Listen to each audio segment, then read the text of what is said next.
السلام عليكم، ازيكم حبايب قلبي؟ وحشتوني جدا من الفيديو اللي فات. منوريني ومشرفيني وجودكم كالعادة على راسي من فوق. النهاردة ان شاء الله هنعمل مع بعض، مش هنعمل بقى، هنزين التورتة اللي احنا عملناها، او هنزين كنا عملنا مع بعض الفيديو اللي فات الكيك الاسفنجي. هنعمل النهاردة ان شاء الله هنزينه. انا عملت ايه دلوقتي؟ حطيت كوباية سكر وحطيت عليها كوبايتين مية ورفعتهم على النار علشان يغلوا، بس من مجرد بس 5 دقايق، علشان ايه؟ نكون عقمنا كده المية علشان لما نسقي الكيك طبعا بتكون حلوة في سقي الكيك. او بقى تسقي مية كومبوت، او طبعا شوكولاتة تقدري تسقيها، نسكافيه، او قهوة سريعة الذوبان مع كوباية لبن. يعني انا بعمل كده برضو في الشوكولاتة، بس انا النهاردة حاشية ساقية الكيك كله من الشربات الخفيف ده. طبعا لازم نعقمها، بلاش ندوب ميه في سكر كده على البارد علشان بيكون طعمها مش كويس. تغلي الاول غلوتين كده مع عصرة ليمونة ونسيبها تبرد خالص ونقدر نستخدمها. الوقت حاليا كده شلت الورق الزبدة من على الكيك بالشوكولاتة، وهبدأ بقى اقطعها لطبقات. عندي المنشار ده موجود برضو في المحلات، او اللي هو الطرنش اللي هو السكينة الطويلة، بس انا بحب المنشار اكتر. هظبطه كده على على التسعة، على اخر حاجة على اول حاجة من تحت، مش من فوق، علشان الطبقة تكون لا سميكة ولا رفيعة، علشان تدينا نتيجة كويسة. زي ما انتوا شايفين، انا هوريلكوا دلوقتي السمك بتاعها. شوفوا من الطرف ما شاء الله، شوفوا الكيك طرية وعاملة ازاي. تحفة تحفة جدا، ويعني بجد بجد طريقة ناجحة، وانا واثقة ومتأكدة لو جربتوها مش هتندموا وهتدعولي. لو وصلت بقى معانا في الفيديو لحد كده، ما تنسيش تعملي لايك واشتراك في القناة، تتكي على كلمة الكل علشان يوصلك اشعار بكل حاجة انا بنزلها. تمام. تمام. هبدأ بقى اقطع الكيك. انا طبعا عشان انا عملت التورته دي قبل كده، يعني عملت تورته قبل كده، بس علشان اول مرة على القناة فانا بعمل معاكم كل حاجة، علشان اي واحدة كده عايزة تعمل او كده ما تستصعبش الموضوع. فانا حبيت اقطع معاكم او اعمل معاكم كل حاجة. الطرنش اللي انا بقول لكم عليه التاني بيكون زي ده، تقدروا برضو تقطعوا بيه. مفيش اي مشاكل. بس اهم حاجة واحنا بنقطع بالمنشار اللي هو الاولاني اللي كنت بقطع بيه، نحاول نخلي الحفتين اللي هما اللبني دول يكونوا يعني ايه، يعني مثبتهم على الرخام، يعني ما شيلش الطرنش. انا بقطع وهم دول بس يعني ايه لازقين في الرخام. ان شاء الله لما نقطع التورته بتاع الفانيليا هوصف لكم اكتر، يعني هتفهموا قصدي. هبدأ طبعا اشيل كل اللي على الوش ده. الطبقة اللي على الوش دي يا جماعة احنا يعني نستغنى عنها استغناء تام، يعني لان هي بيكون فيها كل زفارة البيض بقى، وبتكون طبقة ملزقة كده مش لطيفة خالص، فبنشيلها، يعني ما بنحتاجهاش ابدا في الكيك. ومش بنعمل منها كيك بوكس ولا اي حاجة، هي دي بتتشال تترمي على طول، لاني بتكون لما كل زفارة البيض معانا، والموضوع بيكونش حلو لما بتدخل في حشو التورت. طبعا علشان الكيكة معايا كانت يعني كانت قبة كده من النص، فانا هحاول اشيل القطعة دي بقى حلوة، يعني لو احنا عندنا بواقي كيك نقدر نعمل بيها برضو كيك بوكس، انما اللي احنا حاطينه على الرخامة ده هيترمي. فاحنا هنسوي بقى كده الطبقة ديت علشان ايه؟ علشان بس تكون التورتاية كده يعني الى حد ما متساوية. هبدأ بقى اشيل كل الحاجات دي وانضف الرخامة بتاعتي اول باول، علشان فتافيت الكيك دي لما بتيجي على الكريمة بتبوظ الدنيا، وبنحتاج كريمة كتير وبنهدر يعني في المقادير. فهنبدأ بقى ننضف الرخامة كده، وهنشتغل برضو ان شاء الله مع بعض بقية الخطوات. اشيل بقى كل الحاجة اللي كده خاصة بالسبونش بتاع الفانيليا، وهبدأ ان انا ايه، اجيب السبونش بتاع يعني احنا خلصنا الكيكة بتاع الشوكولاتة، هجيب بقى السبونش بتاع الفانيليا، وهبدأ برضو اقطعه قدامكم. بس الكيكة دي عالية شوية، هتكون معانا 4 طبقات، وال4 طبقات ما شاء الله هيكونوا تخان كمان، يعني مش هيكونوا رقيقين، وهنشوفهم مع بعض. شايفين اصلا الكيك عامل ازاي؟ الكيك يعني يا جماعة خفيف خفية بجد بجد ما شاء الله، مش مستحمل اصلا ان نشيله واحطه ولا كل الكلام ده. اللي انا بقولك عليه، شوفوا انا بقطع والمنشار يعني ماسك في الرخامة، يعني الحفتين اللبني البلاستيك دول لازقين في الرخام، مش يعني مش بشيل ايدي كده وانا بعمل، لا هما شوفوا لازقين في الرخام بتاعي، وهقطع وهم ثابتين، يعني انا هقطع وهم ثابتين. طبعا مع التقطيع وكده فبيطلع درجة نقدر نظبطه برضه على رقم 9. لو انت حابة تخانة، يعني تكون التورتة طبقتين او تخينة شوية، تقدري تعمليها على رقم 8، او يعني على الرقم اللي انت عايزاه، بس هي اسلم واحسن طبقة، يعني احسن طبقة في التورت بصفة عامة يعني تكون السمك ده كويس جدا. ما شاء الله، شوفوا اصلا عاملة ازاي. بجد بجد مظبوطة 100%، ومقادير مظبوطة يعني، على ضمانتي ان شاء الله، والطريقة ولا اسهل من كده. وكلها طرق سهلة، او لأي حد مبتدئ او لأي حد يعني محتاج يعمل مشروع، وكل الكلام ده هتكون ان شاء الله حلوة وزي الفل. زي ما انتم شايفين بقى، هبدأ بقى ان انا اشيل برضو الوش ده. لو نلاحظ ان نلاقي الوش ده يعني ايه، طاري شوية عن الوش بتاع الشوكولاتة. علشان ايه؟ انا لما خرجت من الفرن بقى، يعني الكيك لما بخرج من الفرن بغطيه على طول بفوط مطبخ تكون نضيفة، وبسيبه للصبح في نفس الصينية اللي هو فيها، يعني ما بنقلوش. لان طبعا الكيك لو فتحنا الفرن وطلعناه على طول يعني بدرجة حرارة المطبخ او يكون فيه هوا، بيهبط معانا، فده سبب ممكن يخلي الكيك يهبط معانا، زي ما احنا متفقين حتى في الكيكات العادية. فانا بسيبه، يعني انا لما السبونش بتاعي بيستوى بسيبه، يعني بحط كده اي حاجة فوطة مطبخ كده في باب الفرن، يعني يدخله ايه حاجة بسيطة كده هوا، تبدأ تاخد على يعني على الجو. بعد كده ابدا اشيلها وهي دافيه، واحطها على الرخامه، واقدر اغطيها بقى فوط مطبخ لما للصبح. الشربات بتاعنا زي ما غلي اهو. وقمت هحطه كده في ايه، الازاز دي برضو بتتباع في اي حد، يعني في اي محل بتاع بلاستيك وكده. تجيبيها برضو بتسهل عليكي كتير، وعلشان بس الايه المكان وكده. دي كريمه خام، كريم شانتيه يعني خام، مش محلى، ولا اللي هي الاكياس اللي بتيجي من السوبر ماركت ولا الكلام ده، اللي احنا بشتريها من محل مستلزمات حلوان. حطيت ربع كيلو من الكريمه، وحطيت 4 معالق سكر. ربع كيلو دول بكوبايتين، و4 معالق سكر، وحطيت معلقتين كبار كريم باستري. طبعا بزيد الكريمه بتاعتنا قيمه غذائيه، وفي نفس الوقت بيديلها تماسك ولون مصفر كده حلو قوي، وطعم طبعا حلو. حطيت دلوقتي كده 4 كوبايات لبن متلج. طبعا انت لو حابه تشتغلي بميه والله ده تمام، يعني دي كلها حريه. المحلات طبعا اكيد بتشتغل الكريمه بميه، يعني وبتكون بميه متلجه. بس طبعا علشان انت عاملاها في البيت، فانت محتاجة تاكلي حاجة حلوة، فلازم هتحطي لبن. او لو عندك طبعا كريمة خفق تقدري تحطي كريمة لباني سايلة، الموضوع هيكون تمام برضه. ولو انت عايزة تزيدي برضو الكريمة بتاعتك غناوة، تقدري تحطي معلقتين كبار كريمة لباني بودر. زي ما انا عملت لان انا عملت البولة العجان دي ورجعت عملتها تاني. حطي معلقتين كبار كريمة لباني بودر، و2 كريم باستري، ومعلقتين وكوبايتين كبار كريم شانتيه خام. خام يا جماعة من عند مستلزمات الحلواني، يعني ايه، لان احيانا اللي بيتباع عند العطارين كده مش بيكون كويس برضه. زي ما انتم شايفين. حطيت ربع كوباية من اللبن، وحطيت عليهم مكعبين شوكولاتة ما يعادل كده 30 جرام. علشان بس الحشو بتاعنا يكون غني كده، ويعني بنعمل جناش خفيف كده وسريع للحشو اللي جوه التورت. هشيل بقى شوية كده من الكريمة الحلوة اللي انا عملتها دي. شوفوا ما شاء الله قوامها متماسك، جميلة جدا.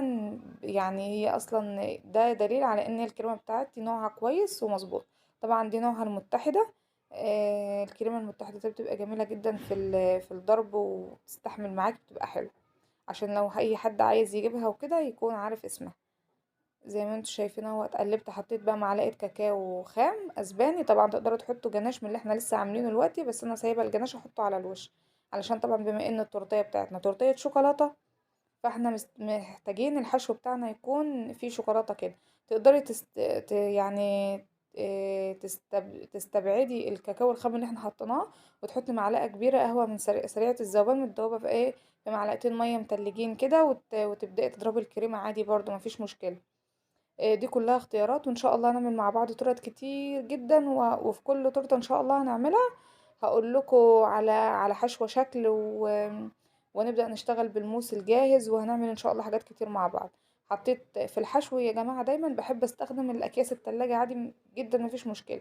انما في التجليس من بره والرسم الوردات وكده بستخدم اكياس اللي هي ايه، الاكياس الحلواني. الكيس بيكون عامل جنيه، يكون سهل جدا يعني، وبسيط، واستخدام مرة واحدة وبيترمي. او لو انت كمان عايزة والله تغسليه وتستخدميه تاني عادي يعني جدا، ما بقولش معاكي لا ولا حاجة. كل حاجة يا جماعة بتمشي. هشيل بقى كده الطبقة دي. نعود نفسنا واحنا بنعمل اي كيك او اي تورت، الطبقة الاولانية اللي هي بتكون على الوش هي اللي نحطها اول حاجة، والقاع بتاع التورتاية بتاعنا او القاع بتاع الصينية هو اللي احنا هنحطه على الوش. وهقول لكم ليه واحنا ماشيين مع بعض واحدة واحدة.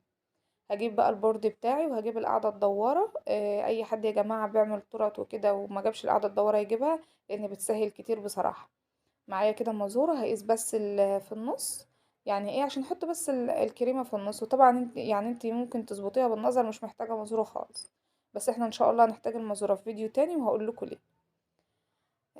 زي ما انتم شايفين بقى، هفرد بقى الكريمة كده، هفرد سطح الكريمة على هفرد الكريمة على سطح البورد بتاعنا، وهبدأ ان انا اشتغل بقى. طبعا شوفوا التورتيه دي تحس ان اتقطعت ولا مش هتنفع، لا هتنفع وهتبقى تمام. هي اتقطعت من كتر حلاوتها وطراوتها اصلا، مش اتقطعت حاجة يعني. هحط بقى هسقي. هسقي بقى الكيك بتاعنا بالشربات الخفيف. زي ما قلت الشربات ده يقدر يتبدل بكوباية لبن ومعلقة كبيرة سريعة قهوة سريعة الذوبان، او معلقة نسكافيه. دي كلها حرية، ودي كلها يعني ايه الطعم اللي تحبيه. بس انا حبيت يعني ايه ما يبقاش كله نسكافيه كده، علشان انا كده كده الحشو بتاعي هيكون كله شوكولاتة. زي ما انتم شايفين الكيس بقى بتاعي عملته كده، وهبدأ ان أنا احشي بقى التورتيه بتاعتي. بجيب بجلس بقى كده من جوه، يعني بظبط كده بالسباتولا عادي عندي. وهبدأ بعد كده اسوي بالسكريبر بقى بس في الاخر. هبدأ بقى اساوي.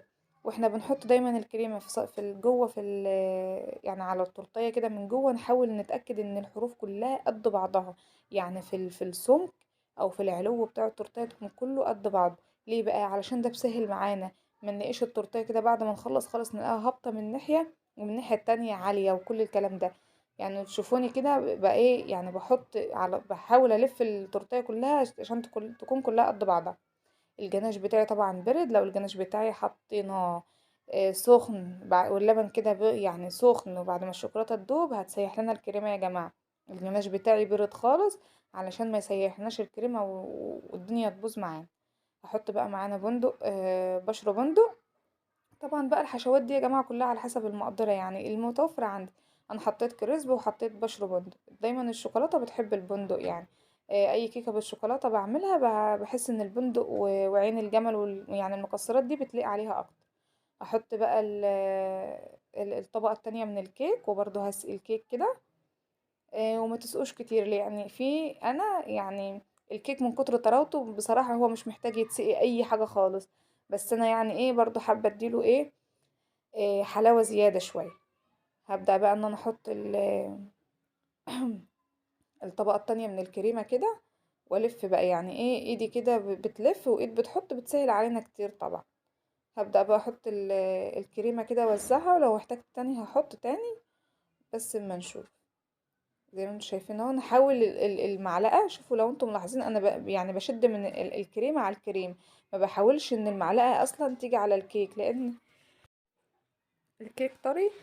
فعلشان الفرافيت بتاعتنا ما تطلعش على الكريمة يعني ايه احنا عايزين كده طبقات كيك طبقات كريمة وهكذا يعني. هبدأ برضه احط شوية جناش. تقدري طبعا تحطي صوص شوكولاتة جاهز عادي. تقدري تحطي برضه الصوص كراميل بليق جدا برضه مع الشوكولاتة. تقدري تحطي صوص ايه تاني، خلاص بقى.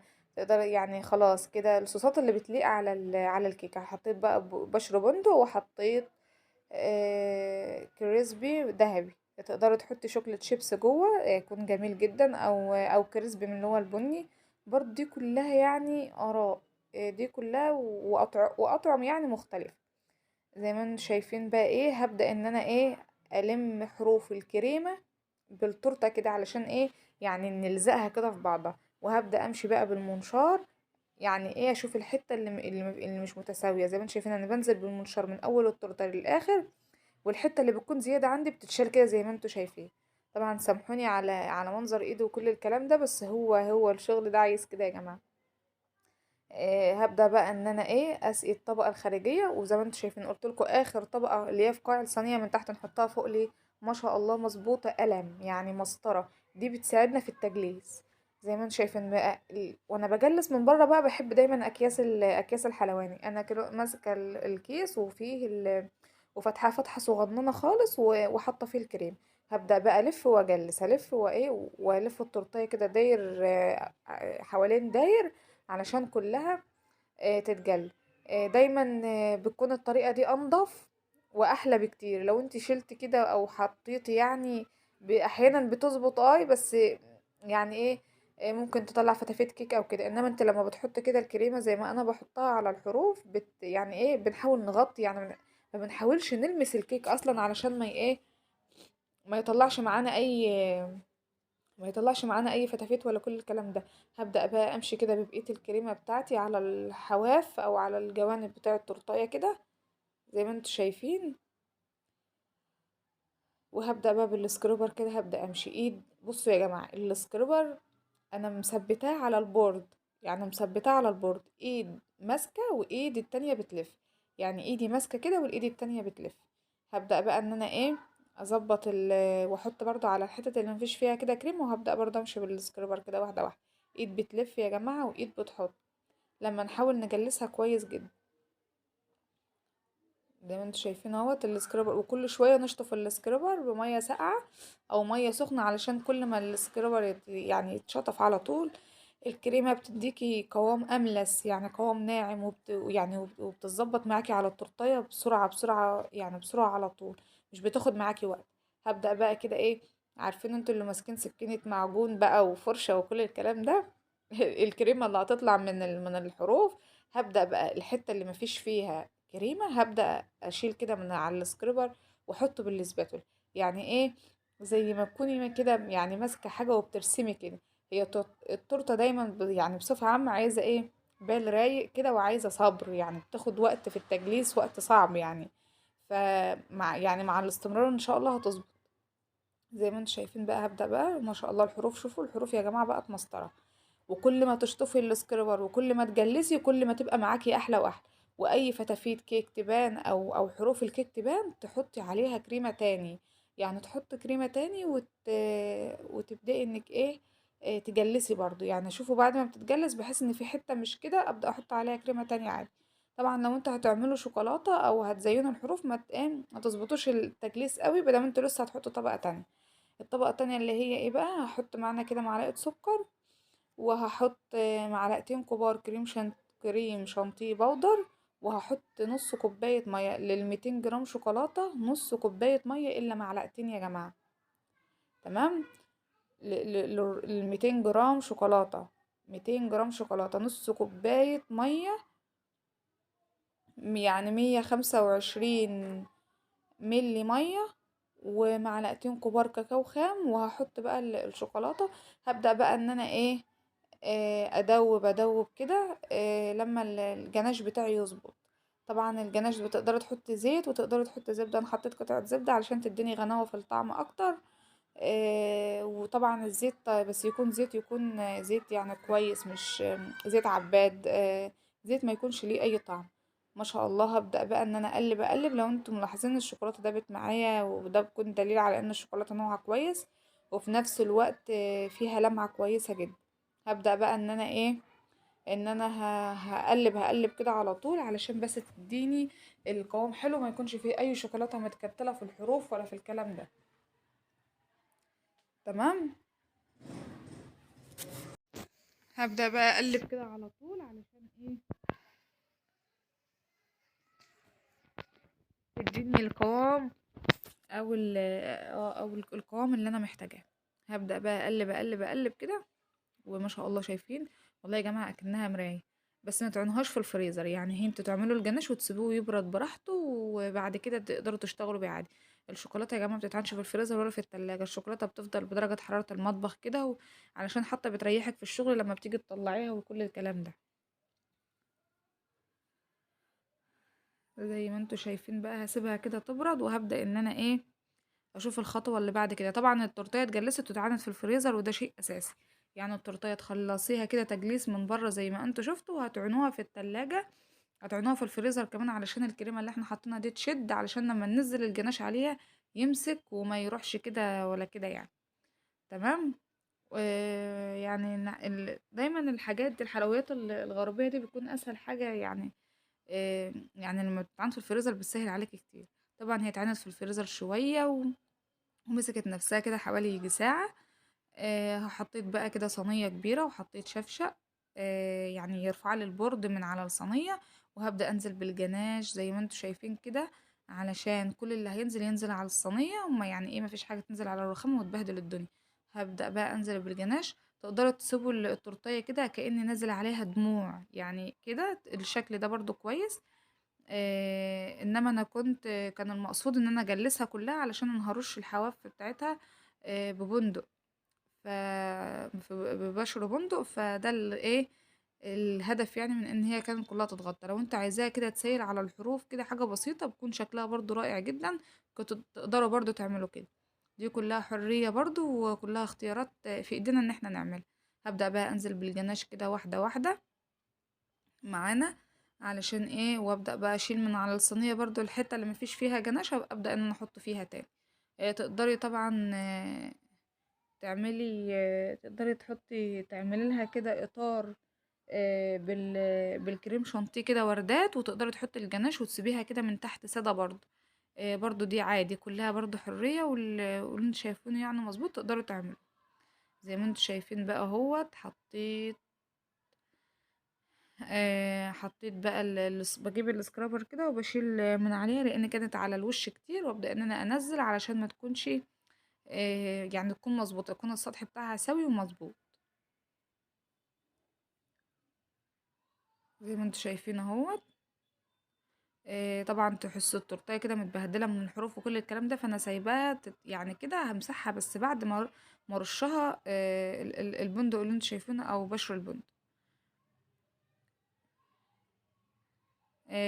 كنت في المحل فجبت الحاجات على طول في اكياسه، فما فضيتهاش في العلب فاشتغلت بيها على طول عادي ولا اي مشكله. زي ما انتوا شايفين هجيب بقى القمع، اي قمع بقى نجمه، قمع اللي هو يعني ايه، قمع اللي هو فيه اسنان بتاعته كده مفتوحه مش مضغوطه لجوه. هبدا ان انا اعمل بيه بس اي وردات كده يعني ايه، مش شكله معين لان احنا الوردات دي هندريها او هنحط عليها لسه حاجات للتزيين. دايما الشوكولاته بيكون ملك التزيين فيها هو يعني هو المكسرات يعني يعني بتكون احلى حاجة فيها بصراحة. فانا حبيت يعني ان يكون تزيينها هادي كده ورقيق وفي نفس الوقت الطعم حلو يعني. حطيت بقى كده، عملت ايه زي حاجة كده على الجنب علشان ابدأ ان انا ايه يعني ايه اقفل بقى او اعمل التشطيبات اللي فيها. طبعا انا مسحت البورد زي ما انتم شايفين معايا توت. احط بقى كده واحدة سمرة وواحدة حمرا وكده يعني. دايما الأحمر مع الشوكولاتة بيكون تحفة تحفة يا جماعة، بجد يعني بيكون في منتهى الجمال. زي ما انتوا شايفين بقى حطيت كده التزيين طبعا لسه مخلصش، وهبدأ ان انا برضو ايه، التورتيه دي ما بيكونش في دماغك تزيين معين، الحاجة اللي قدامك يعني ايه يعني بتحتم عليكي او هتلاقيها بتفرض نفسها على التورتيه. يعني التورتيه حطيت بقى عين جمل هنا كده واحدة، وحداية كده هنا ووحداية هنا، وهحط وحداية في في الاخر كده عشان يكون في تساوي بينهم. شوفوا كده كده التزيين ده بقى يا جماعة يعني كل واحد ويفنن بقى ويطلع المواهب يعني الايه اللي عنده كده يطلعها في في التزيين. هحط كده كريز، هحط برضو اتنين كده قسمتها بالمقص، وهبدأ احط واحدة هنا وواحدة هنا. حسيت الشوكولاتة دي مش هتكون لايقة كده عليها، فانا هحاول اجيب شوكولاتة تكون بني كده علشان ايه تظبط الشكل معانا وتكون لايقة اكتر برضو. شكلها تحفة، شكلها رقيق وجميلة جدا، والطعم اكيد حلو، واحنا واثقين احنا عاملينها ازاي وبجد بجد شكلها جميل، ويعني شكلها كده حلو ورقيق برضه. هبدأ برضه اجيب شوكولاتة تكون الى حد ما لايقة واجيب بقى كريسب ذهبي كده علشان ابدأ ان انا ايه يعني ايه اظبط برضه كده. احط بقى كده شوكولاتة هنا على الجنب لان حسيتها في النص مش هتكون كويسة اوي، يعني مش هتكون لايقة اوي. حطيتها بقى كده دايما يعني ايه نلف كده ون ايه ونشوف يعني لو كده في حاجة مش مظبوطة. احط بقى كريسبي ذهبي كده بس مش يعني مش هكتر علشان حلاوته تبان. يعني شوفوا حطيت 4 وحدات ما شاء الله، نطقوا الوردية معايا البيضة وظبطوا الدنيا. طبعا علشان الوردة اللي انا عاملاها على الوش ده ابيض، فمبين حلاوة العين الجمل والايه والكريز اللي احنا حطيناه. تمام.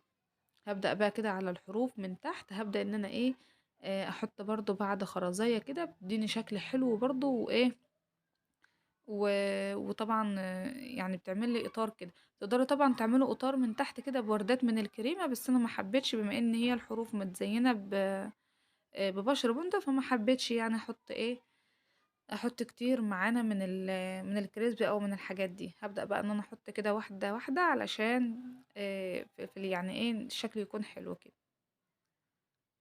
حسيتها برضه كسرت معايا اللون بقت تمام وزي الفل. دايما بحب البوردات دي هي بتكون اغلى من اللي هي البورد التاني اللي هو اللي بيكون رقيق ده. بتكون حلوة كده في المسح، تلاقيها سندل تورتاية. بتكون جميلة جدا ما شاء الله، تحسوها زي المراية كده وسهلة جدا في التنظيف. طبعا لو اي حاجة وقعت ولا كده بتكون ناعمة كده، سطحها املس. وبتكون حلوة. طبعا انا قعدت بقى يا جماعه على الكرسي بقى، وعشان افنن كده والحاجه طبعا جنبي ويعني باخد التورتيه كده يمين في شمال، وبشوف لو اي حاجه فيها. لما بتقعدي تبص لها كتير بتحس ان لا ده احلى، لا ده هيليق، ده هيظبط. ده كده يعني. تقعدي تبص لها كده تلاقي في حاجات كتير كده بتطلع وبتفنني بقى فيها. احط بقى كده كريسبي هنا وهنا. حسيت ان هم ادوني شكل حلو كده من جنب الشوكولاتايه، وادوني كده شكل حلو. هبدأ بقى احوش عارفين البشر البندق الصغير اللي على التورتايه ده، هبدأ ان انا اشيله علشان تظبط. زي ما انتوا شايفين اهو، دي بعد ما دخلت في التلاجة بقى وظبطت كده نفسها ومسكت نفسها، شكلها جميل جدا ورقيق. وفي نفس الوقت سهلة جدا لأي حد مبتدئ يقدر يعملها بكل سهولة، يعني مفيش فيها بقى أي هي يعني التجليس بياخد وقت شوية أنا عارفة واستمرارية، بس في الآخر كده حاجة حلوة تعمليها بقى في عيد ميلاد ابنك، عيد ميلاد جوزك. حلوة يعني، حاجة تفرح كده. زي ما انتوا شايفين أنا كده دلوقتي كده خلصت وحطيتها بقى في العلبة. لو الفيديو بقى عجبكم ما تنسوش ما تستخسروش فيا اللايك يا جماعة. وتشيروا الفيديو لأصحابكم طبعا وحبايبكم، ويا رب يكون الفيديو عجبكم، وبرحب بالناس اللي نورتني جديد. والسلام عليكم ورحمة الله.